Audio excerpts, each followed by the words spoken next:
prioritize or even, justify letting that one through. So they are going to ban it actually from blue side here for Dignitas. Yes, not willing to first pick it. As we've seen, there have been, counters prepared as well. Like the Kassadin. I know a decent amount of people with their own specific counters that they didn't want me to spoil yet. Sure. But a lot of them do involve taking exhaust in the mid lane to counter her all-ins. Absolutely. We'll see here, though. Those junglers we were talking about, two of the premier ones right off the bat. No surprise. No surprise at all. Kha'Zix's first pick worthy we've seen from several teams in the North American LCS and worldwide. And now it's time for Someday to make the first choice here in picks and bans. And the stock in Varus has been rising. And looks like the bot lane role will be picked in the first round right away. Of course, we know Ashe and Jhin still available, and there's plenty of time for EchoFox to grab them. Yeah, for me, for the red side, I would definitely like to dictate the next two roles at the moment. I mean, you're going to want to pick up Ashe, because like we said, second ban phase really whittles those 80 carries down. But you don't have to do it super early. There's no reason for you to rush that in the first two picks. Probably save it for that last pick in the first phase. Meanwhile, there it is, picking up that Rek'Sai. Yeah, it's so much about the information that you do get with your Tremor Sense as well and controlling that early game. Meanwhile, the Zyra, one of your favorites, Freak, I know, from the bottom lane, a lot of laning power there. Yep, it's going to be Keith playing support this game. Gate is hard carrying on Zyra, calling it already here in this match. Early rotation out of the Rek'Sai as well, of course. We know 3 of the roles so far in this game. We will have desynced roles at the end of the first pick phase, as now Ryze picked up 4 roles with 2 picks to go. Interesting. So they either have to decide if they want to let jungle get pinched a bit further or the support role, because, Malzahar is still up. There are quite a few high-profile ones, like Karma is still available as well, and they're just gonna let EchoFox have another whack at those in the ban phase, it looks like. All right, EchoFox, do you grab Misfortune or not Misfortune, that's just silly. Do you grab Ashe or Jhin, the expected A-tier 80 carries left over, or do you go for the mid lane Cassiopeia, preempting the bans that can come out? That's basically the choices, according to the tier list book, that are left available for EchoFox. Yeah, they have something else in mind. Definitely both routes do have their pros. As we said, though, yeah, the 80 carry role quite thin at the top.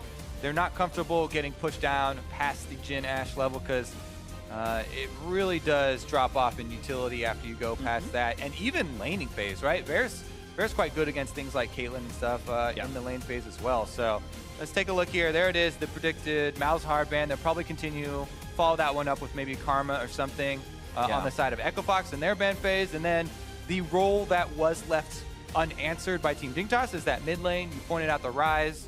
And they're actually banning Froggen with a target ban instead of going for that Cassiopeia, which is the most common counter pick. I feel like Orianna as well is all right. Not really a counter pick, but I feel like that's a decent one that you can take right into the Ryze as well. Absolutely. So this is, I believe, Froggen's 3rd Anivia ban received so far in the North American LCS. Had 2 coming into it across the 5 games they've played. Cassiopeia, yep, there's the final one through. So pair of mid lane bans, no surprise. Froggen sometimes has received critiques and criticism for not expanding his champion pool properly. Famously never played a Azir during last year. Oh, look at this nice little wrinkle, though. The Fiora, instead of doubling up and banning the Karma as well away from Team Dignitas, turn their sights towards Someday's carry potential, right? He has such a long history on Fiora, one of his highest win rate champions, ridiculous carry power, and they're not going to let him have that, so they'd rather have him on a tank, which he has also performed extremely well on tanks. We'll see about the gains, though, as Froggen is going to be able to take up that Corki into the mid lane. And Maokai, the quick pickup there. Famous for Fiora or not, Maokai still highly prioritized top laner, and the question is, does Looper, now that the Fiora's gone, have a good matchup into that one? We could see the attack speed Kennen build, the Wits End Hurricane we've been seeing popularized in Korea, everyone picking it up pretty quickly as well, and especially you can see talking back and forth with the coach, shakes his head, no, I don't want to play that. How about the Karma? Gonna be locked in. Yeah, there's a Karma. And we already went over the trade-off here. They decided to target ban the Fiora, put Someday on a tank in exchange for letting that Karma through for the lane phase, so that Dignitas actually feel pretty good about that bottom lane, even though it is into the Ashe Zyra, which is one of the most highly prized. But then the top lane. You mentioned already the Kennen possibility, but Looks like it will just be, again, the classic Maokai Nautilus that we are very well acquainted with this season.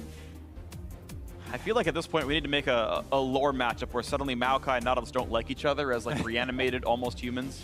Or non-humans at this point, who knows? It's honestly is interesting how it makes the team fight shape up, right? Because the Maokai and Nautilus are so often just locked into that hand-to-hand combat, and how you draft your backline really turns more towards what champions are really good at threading damage past a super tank in the front, right? You know, Maokai and Nautilus are locked in heads up, but Varus can shoot arrows past them, trying to snipe out the backline, even going with the lethality build so they can do more damage to the backline. And then you just, whoever takes out the other backline first, then turns their attention towards the tank. And they're the only team with DPS left, so able to clean it up that way. Meanwhile, Echo Fox have drafted pretty good. So these team fights are going to be, you know, the typical ones that we've been seeing so far this season. And to me, the real big swing here is going to be, what about the shot calling setting up for these late game objectives? Because Echo Fox, we talked about Dignitas' late game problems, but Echo Fox as well, the same problems that permeated their gameplay last season are still showing up this season, and it is a lot of that setup for objectives late game. Yeah, the problem with the late game shot calling, maybe an issue for both these squads, but we are ready to go into game one of this match. Here we go. Team Dignitas in the blue, Echo Fox on the red. Team fight comps on both sides. And we head into the rift here for game one. All right. Chaser here on Lee Sin. He's had some of his best games on Lee Sin. Talking about the inconsistency, though, he was getting caught out quite a bit yesterday on Kha'Zix. We'll see if he feels, more comfortable on Lee Sin and if he can get off to any early start here. Already a little bit of a wrinkle here as Dignitas actually going for some power on the bottom side of the map. See if they catch anyone. I always love teams that do something a little bit special. Ooh, he got spotted. Speaking of special. So that's going to get rid of some of that little cheekiness. But I always love teams who have just try to do something at level 1 with the off chance that someone does something wrong and face checks into the squad. You've got a 5% chance of a first blood. Why not do it? Yeah. Doesn't turn into much. Goes up to like 15, 20% chance in solo queue. That does. You have a Blitzcrank, stack in a brush. You will kill something. As of right now, though, what you do give up when you go for one of those and it doesn't work out is a little bit of cross-map visibility, and Echo Fox taking the initiative here, going in to see just where the start will be from Chaser. Yep, top side, blue side. Won't be any pulls from the bottom side, especially on live. That timer got reduced even a little bit more, but in pro play, they were already way ahead of that, and dual lanes don't want to spend any extra time there because you lose so much pressure, controlling that minion wave. Yeah. Especially in the ranged matchups, when you've got champions like Zyra who want to be in the lane, getting the seeds down, Karma can do the same cheeky stuff. If it was Braum Thresh, maybe it's less likely, but that's not the world we are in right here. Kobe giving me the A+, appreciates my bot lane knowledge. Can't be shouting out our hand signals, man. These are top secret. This is proprietary information here. Riot casters use hand signals. Meanwhile, it looks like they are going to be able to track Chaser pretty easily, so we'll see how Acadian fares in this early game. We keep setting him up as, he's gotten first blood so many times, but jungle ganking. CS. Jungle ganking, people put so much emphasis on, oh man, this guy has gotten all these first bloods. A lot of it is being set up by your laners. A lot of it is which enemy team is being very obvious about their early warding path, because it's very easy to keep track of trinket wards. Yeah. Anytime your laner is moving over to one of those obvious spots. Actually, meanwhile, down bottom, we get into some trading here. Special doesn't stay to get the rest of the binding down, and Keith gets to just barely walk away from the piercing arrow. Otherwise, a trade of blows. Special missing a Q. Back to the lane. And, if we do check back in on the junglers, you talk about the early information onto Lee Sin. That doesn't just expire with the ward, right? He started on top side, so you extrapolate a little bit. Yeah, we saw him go to Gromp. He's doing this full clear side. So Acadian checks the Scuttle Crab first, which is the usual point that you can test someone, then moves in. There's the Tremor Sense. Is going to be able to contest him at the Raptors a little bit because mid lane has recalled. Talk about the rest of the laners affecting jungling all the time. Counter jungling is a team objective. Froggen was able to get back before Keen, and so that gave him the confidence to go in and steal that smite. Yeah, well, Acadian stealing the camp away, though still down in XP under Chaser Gold. at least similar between the two of them, but still it's a good way to get in your opponent's head. Say, yes, I will walk into your jungle. Rookie North American jungler, let me take that away from you. One thing here is that Acadian actually took the blue, and for me, when I have a Corki mid specifically, especially when I'm playing Rek'Sai and you very clearly don't have mana, Corki mid benefits so much from the extra mana regen early, a lot more than a lot of the other mid lane mages, because so much about that pushing power and harassing this rise. But feels like Froggen is taking care of his own business. Froggen actually goes for the hard shove and recalls while Chaser's top. Looper has to flash then the Q. That is a flash down. Chaser making the first impact, and even though the Raptor steal looked flashy from Acadian, Chaser took the Krugs away before this gank even happened, so he equalized the farm. Acadian, of course, mirroring that play as well, says I see Chaser top lane, Krugs must be up, and it will be one more camp stolen, but still a flash burn by Chaser is good. Yeah, I mean, top lane focus is going to affect the bottom lane as well. We'll see if these teleports come in very quickly for returning to the top lane, because right now they could be used bottom. Kind of dangerous to go for a dive at this stage of the game, so just a pass through here. I think that was a good abort on any sort of call they were making down there. That being said, though, anytime you reveal yourself, fairly unnecessary, and definitely does chain into what will Lee Sin do with that information. Yeah, Acadian was just bottom. Now Chaser has a bit of a time here where he gets to go invade. Yep. You basically get to say, okay, well, we know he's got a top side. His Raptors should be respawning. He was Rek'Sai. Oh, sure enough, there's the champion. There's the camp trying to be stolen away. And Acadian will be late to the party. Chaser and early smite won't hurt him. And Acadian is now sad that his camp is gone. And remember, when you try and do this stuff at home, so much of it involves where are the laners that I'm playing around. If you're going to try and invade on the opposite side of the map, oh yeah, jungler from the enemy team showed bottom. I'm going to go into their top side. Do not do that if your mid lane is getting pushed in. Do not do that if your top lane is getting pushed in. And part of that, Keen was just trading right there pretty heavily with Froggen, so he knew that even if Rek'Sai did show up, have an easy escape. Yeah. Also worth kind of pointing out that, as you mentioned, showing in the bot lane, using that information, Acadian lost 15 seconds walking the bot lane and then back. If he didn't use those 15 seconds, he was there in time to stop the Raptor steal. And those few seconds, like de-syncing from his spawn timing, lost him a jungle camp. Meanwhile, though, a lot of the next level jungling you'll see is from people like Reignover, who think 2 steps ahead rather than 1. So Chaser, he goes the 1 extra step and he's like, I'm counter jungling your Raptors because you were bottom. But then after he does that step, he returns to just normal farming, right? Okay, my closest farm camp is my blue side. I'm going to my blue side. Whereas someone like Reignover, we've seen him, he will go back to his own red side to counter the counter jungle that Acadian wants to do from Acadian and make sure that those aren't there. Because you didn't take the extra step as Chaser, Acadian catches right back up, and it actually doesn't result in any really big swing. And those are the types of things that we have always praised Reignover for. That's just an example. And Chaser, as we said, some inconsistencies.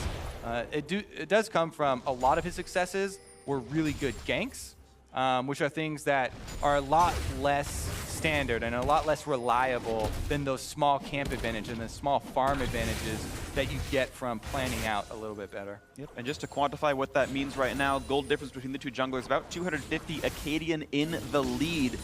The extra camps he's stolen away just slightly in his favor. That said, Team Dignitas winning overall as a team. +7 minions in the top lane, +13 in the bot lane. Vlad and especially continuing to do very well in the laning phase. And Keith and Gate behind once again. Quick blue handoff. Keen's got that. It's going to feel good. Similar timing should be available to Froggen once that respawns, which should be in the next 35 seconds or so. Also, we're seeing a lot more blue side control wards come out here.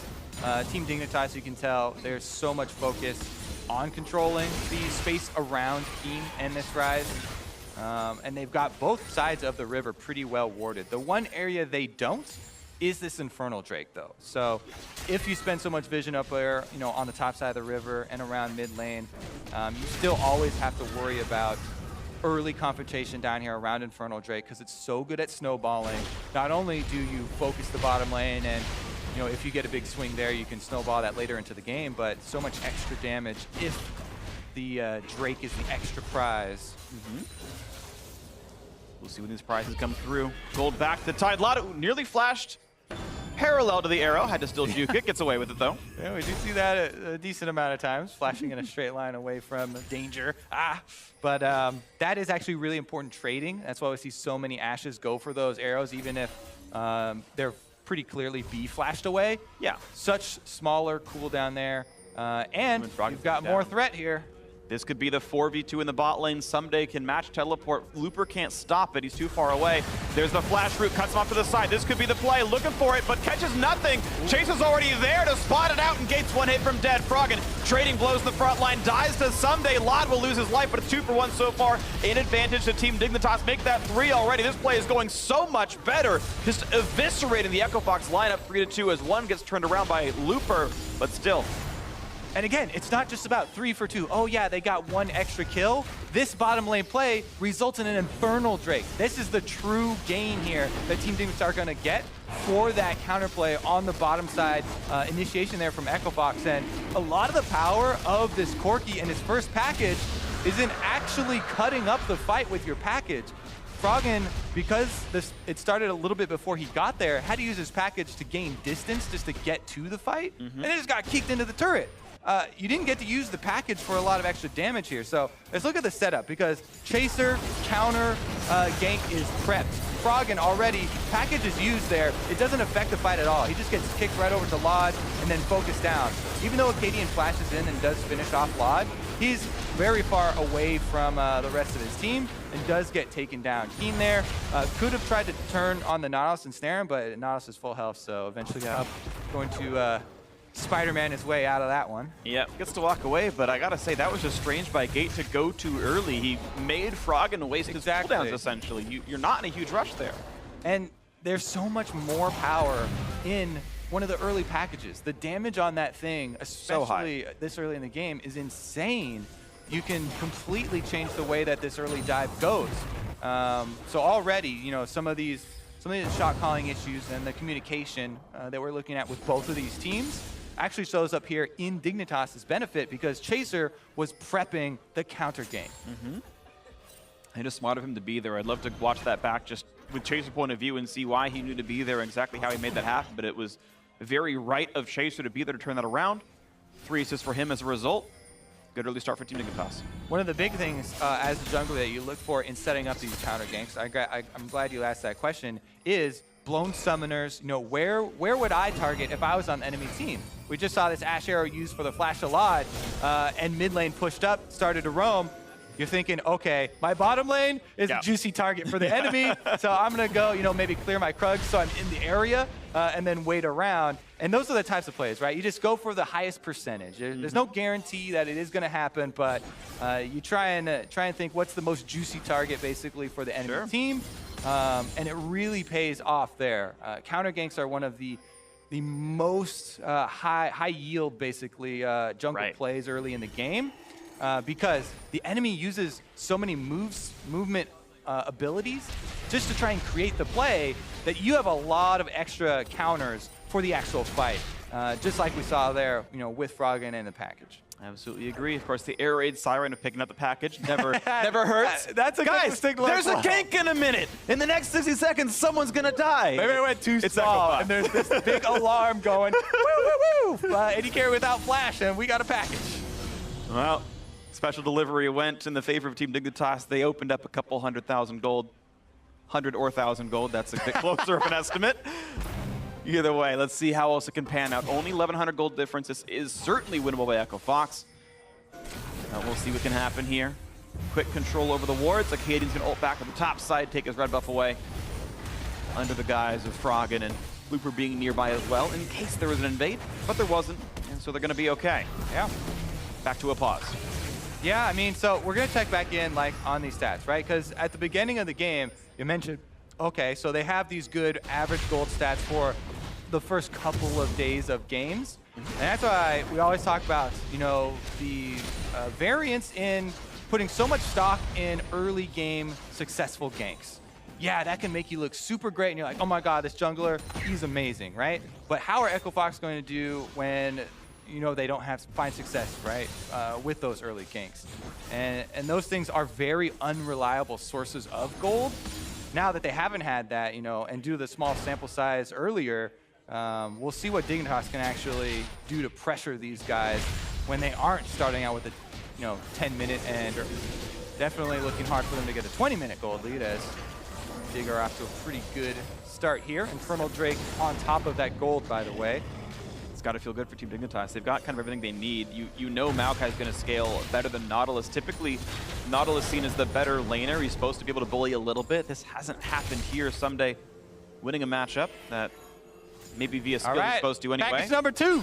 Looking for the play. Arrow, nice juke by Special. Package not going to be sent. Looks like it's going to be returned to sender here. No one is home to answer the door.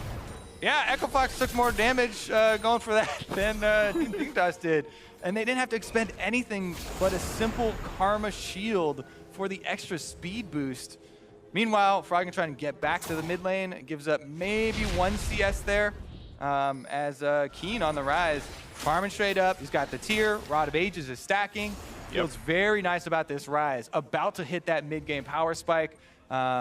And this is going to be where Team Dignitas can turn it on, right? We mentioned Someday. We mentioned how this guy's a star for the team. And how he's done it on the Maokai are these timely teleports to the other side of the map to get flanks in and snare the enemy in place, allowing the rest of the team to actually pick up extra kills.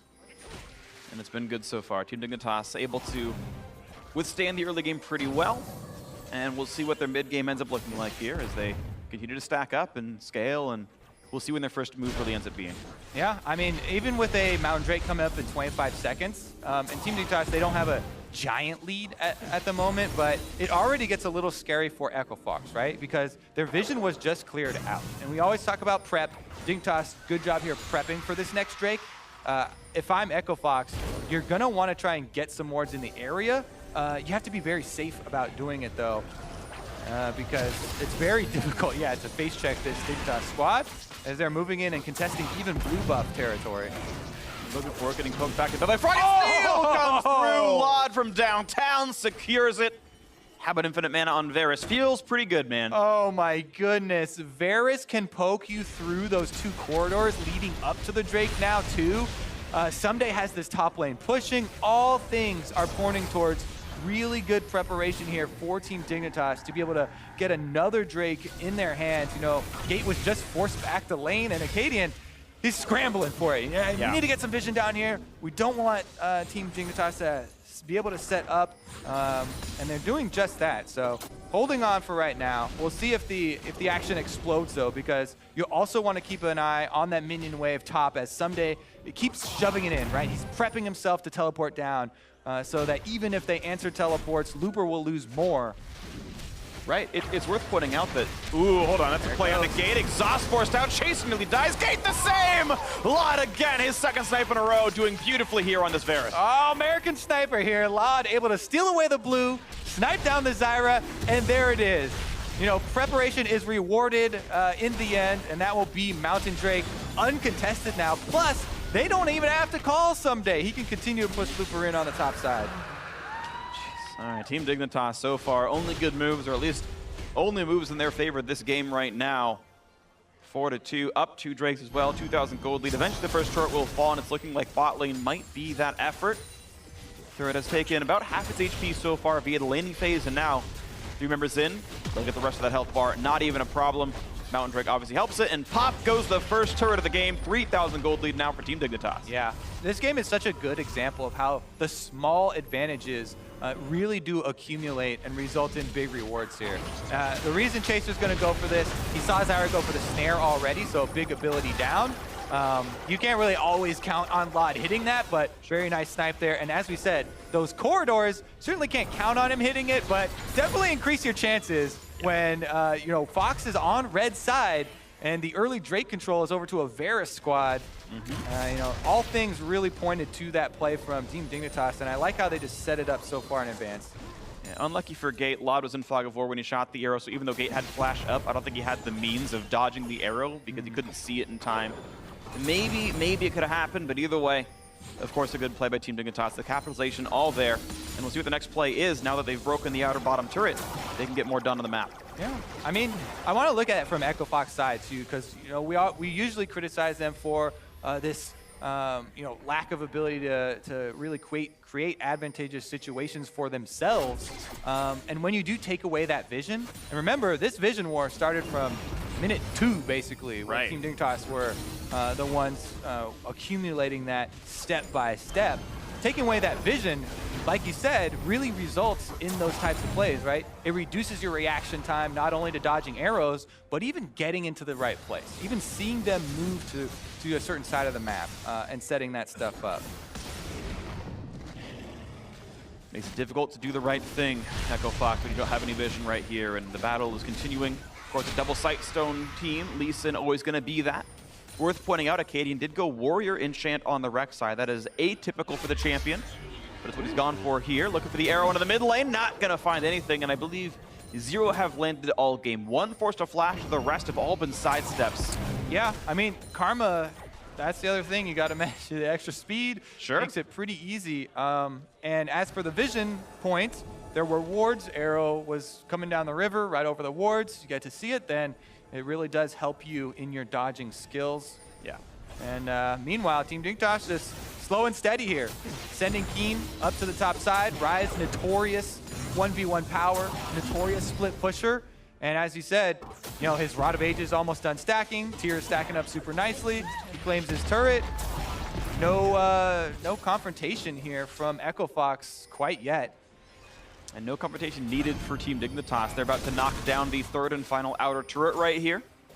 You can see back when Team Dignitas was Apex with 2 of these old members, Expecto and Keen being those. They did pretty well when they got gold leads. This time around, you can see them looking pretty solid as well. And 40% of your health. Yeah. Well, and you've got no armor at all. Gate on 46 armor, not exactly a high mark. Lod sitting on 30 lethality. Even with level 2 boots, difficult for Gate to dodge that. Yeah. But yeah, that was a pretty long-range arrow as well. We'll see though, because slowly but surely, mid lane whittling down as well. And pop, down it goes. 3 turrets picked up. Lod, part of 2 of them himself. Oh, he shot him again. Gate chunked back down to half HP, and look at this Chaser just able to live now inside the jungle. Another blue over to Lod. I mean, he's a great recipient of that buff as well. The 10 CDR does matter on this champion. Still just unable to see anything that Echo Fox is able to do to break himself back into this game. Team Dignitas is taking the slow and steady leads. Yeah, and he's going that old mid lane Varus build that's really been coming back with the Tyr into double lethality. This is still 7.1, by the way. This isn't even up to the buff lethality on live at the moment, but so many people have been going back to this, and it just really shows when he does land those on the back line. You talked about Gate, no armor. That's where it's really going to find a lot of value there. So the next Drake coming up as well already seems like it's going to be a very similar situation for Echo Fox, except now they don't even have outer turrets in any lane to fall back to. So things just snowball worse and worse and worse for them.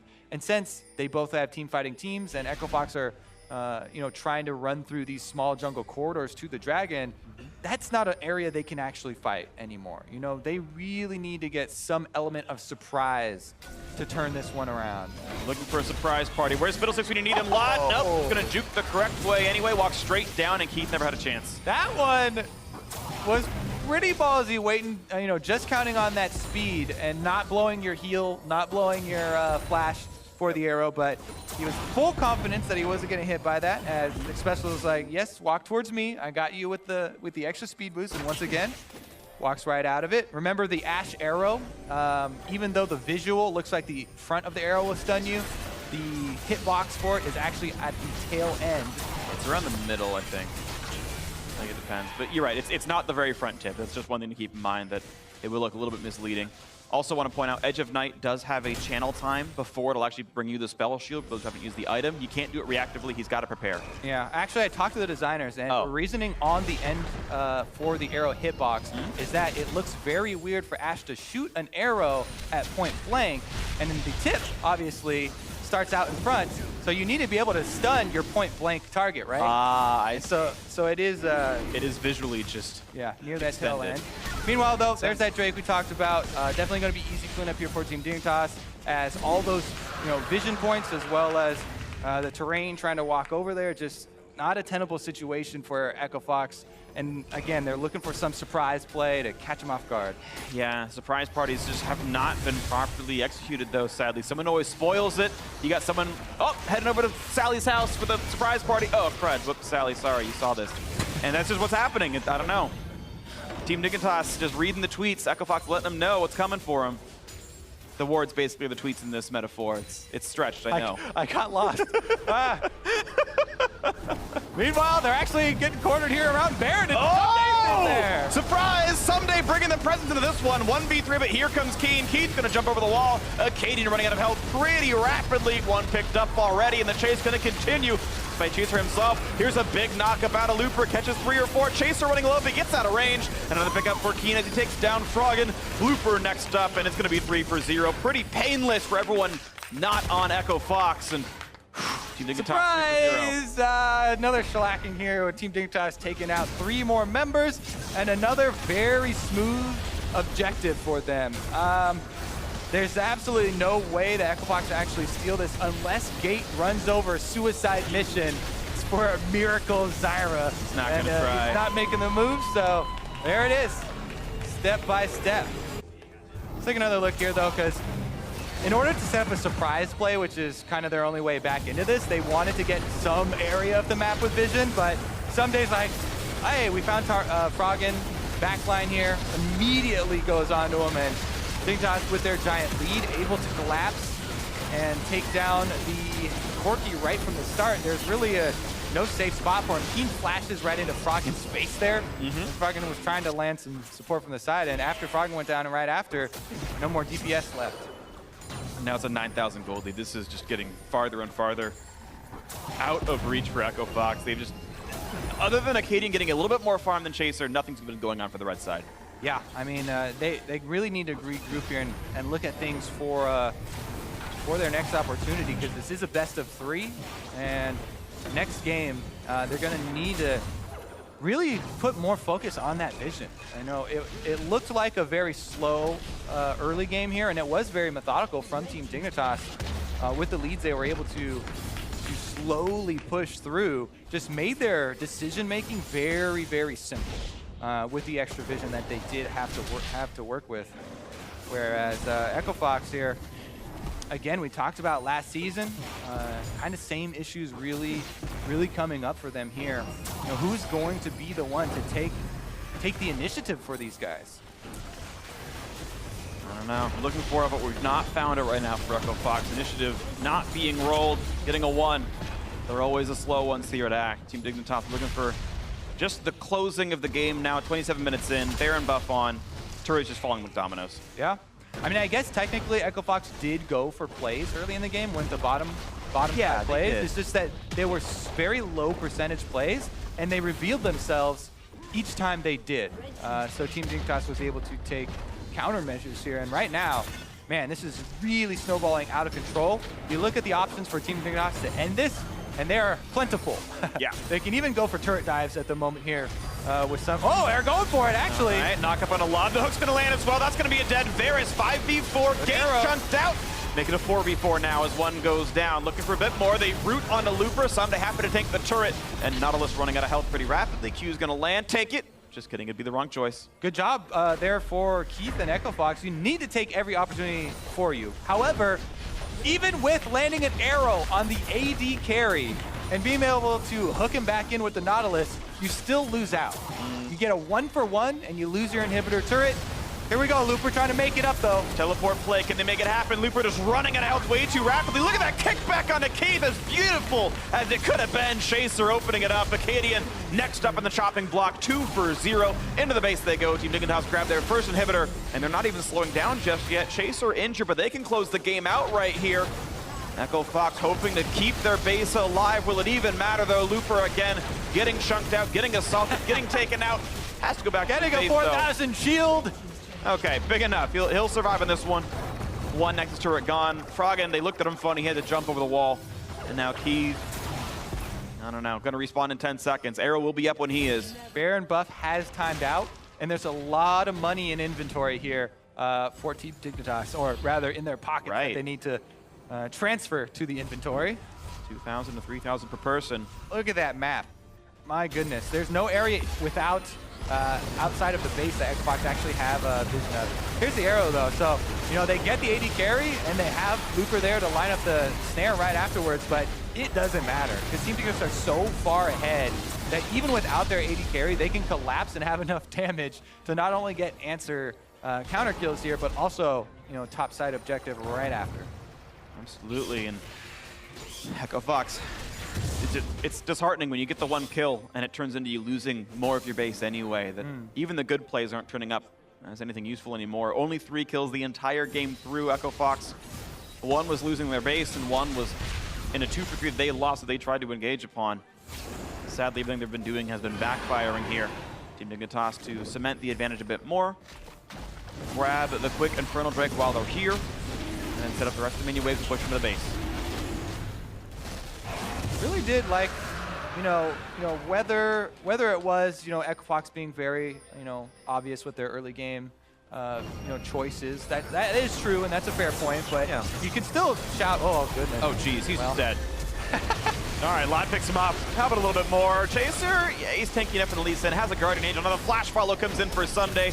Gate's gonna go down. Double kill in for Alad. 4, 2, and 6. Death leader on the team because he's been the target for either way, doing his job well enough. And now 5 versus 3 on the map. Someday walks through the turret. He's coming to grab the minion wave as the game-winning push has begun now for Team Dignitas. Yeah, it looks like one Nexus turret left, and Someday's over there to tank it. GA ready. He can even go down. Doesn't look like they'll be able to outdo the damage to even get the GA proc, though. And not much hope for it. Chaser with the kick flash brings the Cadian back into the team. Law to participate in the damage. Keen doing even more of that. Chaser actually getting a bit low, but it doesn't even matter. The Nexus turret's going to fall. Keen almost dies inside the fountain. But that's game 1. Team Dignitas, you expected it coming into the match, and that was a pretty clean victory. Game 1 to the Golden Black. Definitely good planning from their side, as well as that accuracy. You got to shout out Lod for those early game arrows, but man, just really able to grind it out, slowly moving up your vision, using your early game Varus poke for some advantages there, and Chaser with the very crucial early game counter gank setup. Yeah.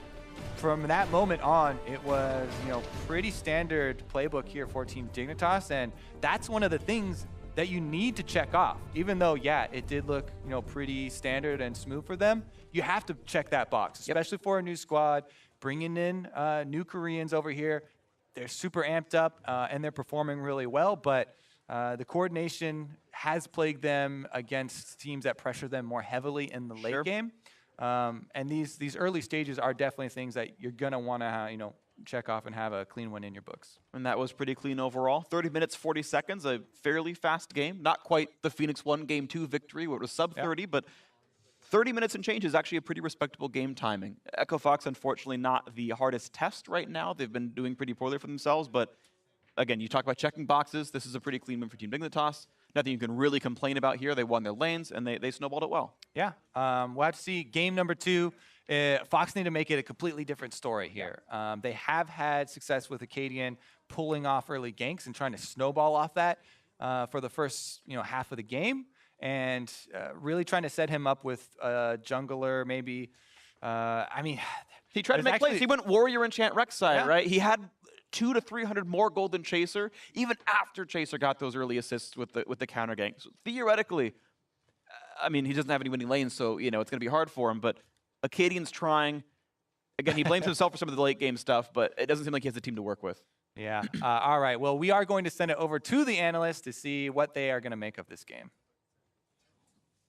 Thank you very much, gentlemen. I guess what we make of it is that Dignitas looks pretty good here against Echo Fox in the first game, picking up the victory, and a lot of it comes from that top lane. I mean, Someday is just continually looking very strong on both the tanks and the carries out of the top lane. And I think one of the most surprising things about it is we know he's an incredible carry player, and it makes sense, okay, if Fiora gets a big CS lead over a Maokai or something like that. But we've seen games, both this one and when he played against Zig and when he played against P1 previously, where he's like 60 CS up up, 80 CS up in tank versus tank matchups, which is not something you traditionally see from almost any other player. And it's surprising the way it happens. Like I went back and rewatched how he did it. Like basically he just is immaculate at CSing in general. And then whenever there's a TP play or a roam play, somehow the wave is always going away from him. So in that dive play that happened, around 9 minutes into the game, the wave is going into the side of Looper. So he misses that whole wave, and then after the fight, he steals some CS from his bot lane. This is being someday, taking a little superstar tax or whatever it is. But he's constantly doing that, constantly CSing perfectly, and then he makes the most out of it when someone else has to be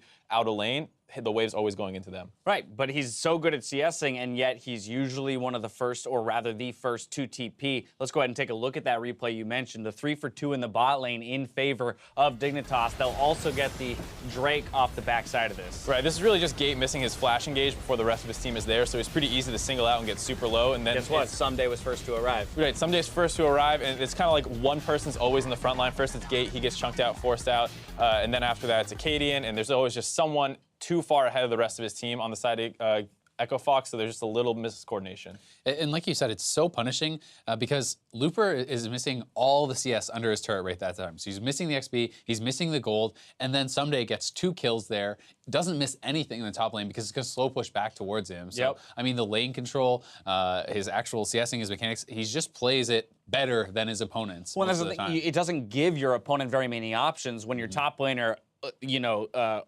over-indexes in every category as compared to yours, right? He's CSing better, his TPs are quicker, right? His team fight selection seems to be better. And then just in general right now, Dignitas as a team still seems to be meshing a little bit better than Echo Fox. So when they are in those 5v5 situations, they still come out on top.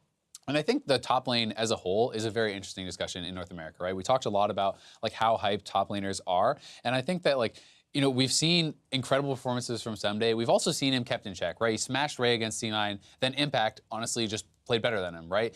We've had a bit of both. So it's hard for me to really see like exactly where I think this guy is in the scale of the league, because I watch a game like that, I watch some of the other games like the ones against Zig and Ray, and I'm like, yep, he's the best. No one else crushes people like he does. But then he goes up against Impact, and Impact plays him very, very even. So I just think that it's really hard right now to judge not only where the teams are as far as rankings, but also the players. Like guys like Someday, guys like Chaser, there have been games that make them look human, and then there's these games that you're just like, holy crap, this guy's godlike. And it depends what kind of team comp they're running and how many resources they get. We've seen that Someday sometimes is like a huge resource hog where Keen and Chaser are up there like every 5 minutes, just constantly diving his opponent. And when he does that, sure, he carries and it's great, but there's also these games where he doesn't have any help and he's making his own monster leads. And like you said, sometimes when he doesn't get that help, he's held in check. So I think a little bit of sample size, we need a little more. Totally, and I mean, honestly, you have to be able to play multiple ways, right? If you invest the resources and the player executes on that, takes advantage of it, and is able to crush a game, that was not wasted resources. It's not a knock at all. That is like, oh, well, why'd you help Someday? Well, because he won us the game. That's why. And I think that it's good to keep in mind that it's not a knock on a player when they're getting a lot of help. Someday can get a lot of help, not necessarily because he needs it, but because he can crush a game when he gets it. And I think that can work both ways. Super important distinction there, that it's not just help for, help because he needs it to stay in the game. They know that if they give him help, he's going to extend, all of those advantages back to his team in other ways. Another way in which he gives his team advantages is back in that champion select phase, right? We see Fox banning out the Fiora in phase 2 and then still not even taking the Maokai in the first rotation. So basically saying we are aware that Someday has options both for carries and for tanks, and it's giving Dignitas so much freedom in that draft phase. Right, you're expecting probably a Kennen is why they're concerned about not taking the Maokai right away, and there's just a very interesting meta in the top lane where those tanks are like clearly the most team-centric things available and generally work the best, but if you take one early, the other team still has the option to counterpick it and try and abuse that. And especially when you're talking about a player like Someday, that's a huge concern. Yeah, and while we focus on the top lane and specifically Someday here, player of the game is going to go to Chaser for counter ganking into the bot lane, that big fight that gets the whole ball rolling. And then in general, I mean, 0-0-11 on the scoreline there. See, where are the kills? Not too many faults or mistakes to be found within his game either. And honestly, all assists is generally the perfect scoreline for most of the junglers. Likely Sin, yeah, sure, it's great if he gets some kills early, snowballing, but it's much better when you give those kills over to your carries. When that does happen, it's pretty much an ideal game. And Chaser, we talked about it. He has had incredible games. He has also had some where he didn't look that good. This was a really bright one for him, and I think he deserves it. Yeah, 2-0 Maokai gives you the freedom to dive any turret you want. We'll see if Echo Fox can even up the score when we come back with Game 2 against Team Dignitas.